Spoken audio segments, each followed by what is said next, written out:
Hi everyone, Miranda here with my first virtual program, and of course it is a crafting program. I am planning on doing a few of these videos over the next month just to keep in touch with everybody. Some of them will be exploring new crafts using materials mostly everyone has around their house. And some of the videos will explore crafts we've done the last few years, either ways you can revamp those things or use the techniques on different materials.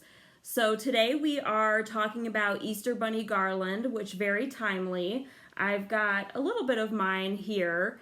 I made mine really long because we wanted to hang it up over our back patio door, so it's not super manageable here on the table, but this kind of gives you an idea of what it's going to look like at the end. Let's go ahead and get started.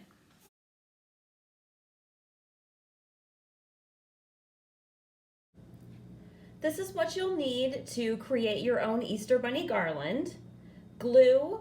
I had Mod Podge, but you can really use any type of glue.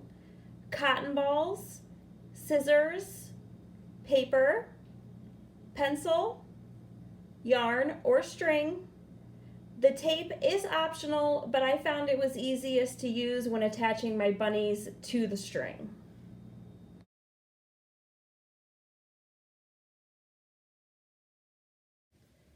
Now that we've gathered our supplies, we want to create the template. I used a heavy-duty cardstock for my template because I wanted it to withstand a lot of tracing, but you can use any paper. So we're basically going to create a larger circle, a smaller circle, and two ovals. Since I am a perfectionist, I ended up using materials in my kitchen for my circles.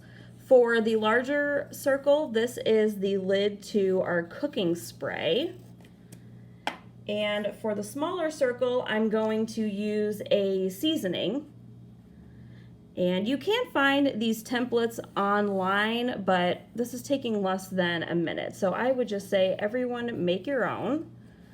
And then we're going to freehand the ovals. It doesn't matter if they're just right because remember, this is the template. So we can have some errors on this one and it will be okay. So now we're going to cut that out.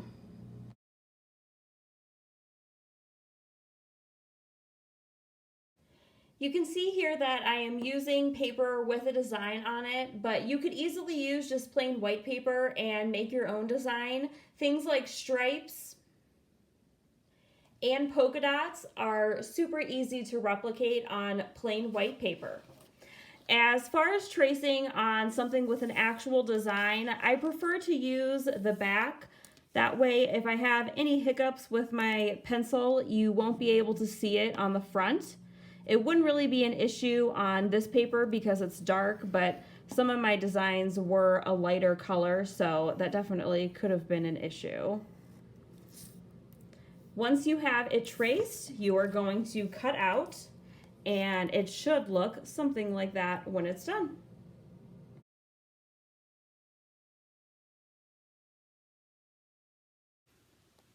Our bunnies are officially ready for tails.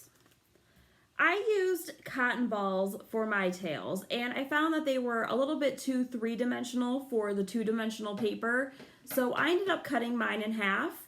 It's a good way to preserve your cotton balls and also gives you a nice flat surface to actually glue onto your bunny. So there you can kind of see how flat it gets on the one side. What's that? Oh, I'm getting word that Miranda has a creative tip. Thanks, Miranda. If you don't have cotton balls at home, or you would prefer not to use cotton balls, there's an easy way to make pom-poms like this with yarn, scissors, and a fork. Here's one that I already got started. So I did the first two steps of the process. The first being wrapping the yarn horizontally all the way around the fork about 30 to 40 times. Then taking a loose piece of string and tying it around this middle prong. And you can kind of see there on the back that string. Using a double knot. And then we will slide the entire thing off of our fork, and we're going to use our scissors to cut here and here. So you can see that it kind of looks like a little bit of a bow, and you've created hoops. The hoops are where you're going to cut. This is one where I've only cut the one side, so you can see it still has a bow shape. And some of the string's a bit uneven, so you will have to trim it once you get both sides cut to make it nice and symmetrical. But again, in the end, you should have a bunny tail that looks something like this. Back to you, Miranda.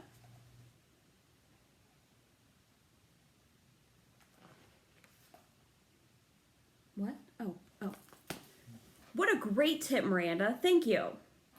Whether you made a pom-pom tail or a cotton ball tail, now is the time to glue.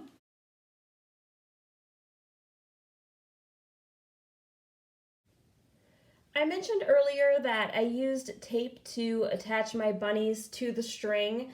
If you don't want to use tape, you could easily glue the back of the bunny to the string, or if you had a hole punch, you could always do a hole punch through the tips of the ears and actually weave the string through that way. Since tape is what I use, that's what I'm going to demonstrate. Once you have a medium-sized piece, it doesn't have to be too big. So you can see, mine's probably about the length of my fingertip, not including my nails. And you're going to cut it in half lengthwise. And you're going to use both of those pieces to attach the string kind of going up the back of the ears. So I used my hand on the string to make sure that all of mine were relatively equidistant apart. And then you're just going to tape both sides of the string in position. If you have any tape hanging over the ears, you can always flip over and trim from the other side. I think I might be good though. And there you go.